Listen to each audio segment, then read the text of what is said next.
জায়গায় আসার পরে ধরে নাই, 1 ঘন্টা পরে কয় মেশিন নষ্ট হইলে আগেই সাইডে দিত। 40 মিনিট ওই জায়গায় বসা, মানে তারা যে একটা ইমার্জেন্সি রুগী ধরে দেখতেছে, বসে বসে মোবাইল টিপতেছে। হবে 10 মিনিটের মতো হবে, 10-15 মিনিট হবে। 40 মিনিট কিনা আমি বলতে পারবো না। এইখানে আমরা হচ্ছে রোগী দেখতেছিলাম, আমি এর মধ্যে 3-4টা রোগী আমি দেখেছি। আগে অন্য হাসপাতালে পাঠাইতো, আমরা রাইয়ে দিল কিছু জন্য। ডাক্তার দেখানো হয়েছে, ডাক্তার বললো কি দোতলা নিয়ে যাবো, নিয়ে যাওয়ার পরে ইসিজি করবে। যখন ইসিজি করে অনেক দেরি হয়েছে, তাহলে আমাদের বললো পরে লাস্ট ফিনিশিং বলে যে মেশিন নষ্ট হয়ে গেছে। তখন মেশিন নষ্ট হয় তখন বলবে যে আমার মেশিন নষ্ট হয়ে গেছে, তোমরা অন্য জায়গায় নিয়ে যাও। কিন্তু তারা তো এইসব কথা কখনো বলে নাই। এই সদর হাসপাতালে ইমার্জেন্সিতে নিয়ে আসছি, নিয়ে আসার পর বড় স্যার আমি ডাক দিয়েছি, আমি নিজে ডাক দিয়ে নিয়ে এসেছি। নিজেরটা ডাক দিয়ে নিয়ে আসার পর উনি সব চেক আপ করছি, চেক আপ করার পর ইসিজি করার জন্য দিয়েছিল। আর আমি উপরে গেছি ইসিজি করার জন্য। 40 মিনিট ওই জায়গায় বসা, মানে তারা যে একটা ইমার্জেন্সি রুগী ধরে দেখতেছে, এগুলো তাগের কাপড় দিতে বসে বসে মোবাইল টিপতেছে। আবার হুট করে আধা ঘন্টা পরে কয় কি যে ইসিজি নষ্ট। রোগীকে স্ট্রেচারে করে নিয়ে আসার পরে এখানে ইসিজি করার জন্য ইসিজির এখানে নক করা হয়। এটা ওনাদের আলাদা রুম, কিন্তু আলাদা পার্ট। তারপরে ওনারা হচ্ছে ইসিজি করার জন্য ওয়েট করতে বলেন। ওয়েট করার পরে একটু পরে ওনারা জানান যে ইসিজি মেশিন নষ্ট। তখন রোগীর যারা আত্মীয় স্বজন ছিল তারা উত্তেজিত হয়ে যায়। তারপরে তো আপনার বাকি ঘটনা আপনারা পরে জানানো হয়েছে মেশিন নষ্ট আনুমানিক। সেটা আনুমানিক হবে 10 মিনিটের মতো হবে, 10-15 মিনিট হবে। 40 মিনিট কিনা আমি বলতে পারবো না। এইখানে আমরা হচ্ছে রোগী দেখতেছিলাম, আমি এর মধ্যে 3-4টা রোগী আমি দেখেছি। রোগী আসছিল, আমরা দেখতেছিলাম, এই করতেছিলাম। এখানে রোগীটা স্ট্রেচারে শোয়ানো ছিল।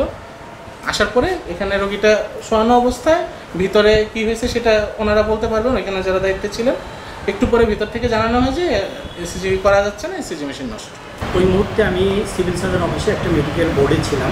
সেখানে আমি একটা ফোন পাই ডিউটি ডক্টর কর্তৃক যে একটা রোগী বড ডেট, অর্থাৎ যখন ইমার্জেন্সিতে প্রেজেন্ট হয় তখনই রোগীটা মারা গিয়েছে। এই অবস্থায় তিনি ডেটটাকে কনফার্ম করার জন্য একটা ইসিজির অ্যাডভাইস করেন। ইসিজিটা আমাদের এইখানে 2য় তলায় অবস্থিত হয়। রোগীটা সম্ভবত ইসিজি করার জন্য 2য় তলায় যান, রোগীর লোকেরা তাকে নিয়ে যান। সেখানে সম্ভবত কিছুটা সময় অতিবাহিত হয়, যতটুকু আমি জানতে পেরেছি।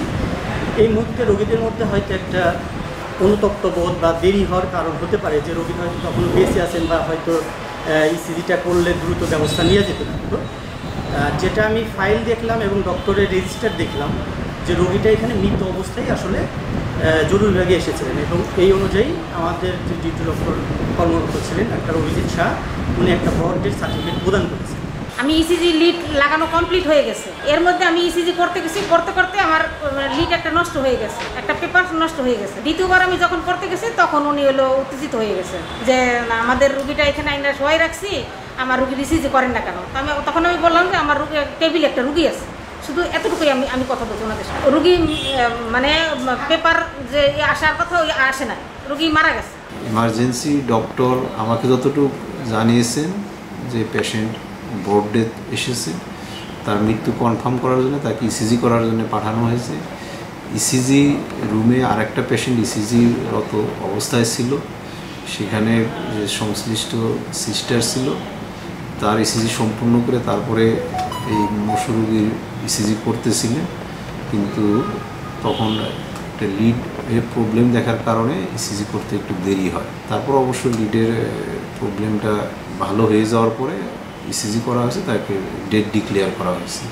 কিন্তু রোগীর লোকজন মানে উত্তেজিত হয়ে আমাদের ডক্টর এবং ওখানকার যারা স্টাফ আছে তাদের প্রতি একটু চড়াও হয়েছে এই বিষয়টা নিয়ে।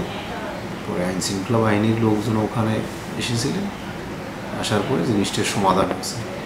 তবে রোগীর লোকের যে অভিযোগ এবং আপনাদের মাধ্যমে আমি যে শুনলাম, যদি এই ধরনের কোনো মানে গাফিলতি থাকে আমাদের চিকিৎসার ক্ষেত্রে, তাহলে সেটা আমরা অবশ্যই তদন্ত করে দেখব।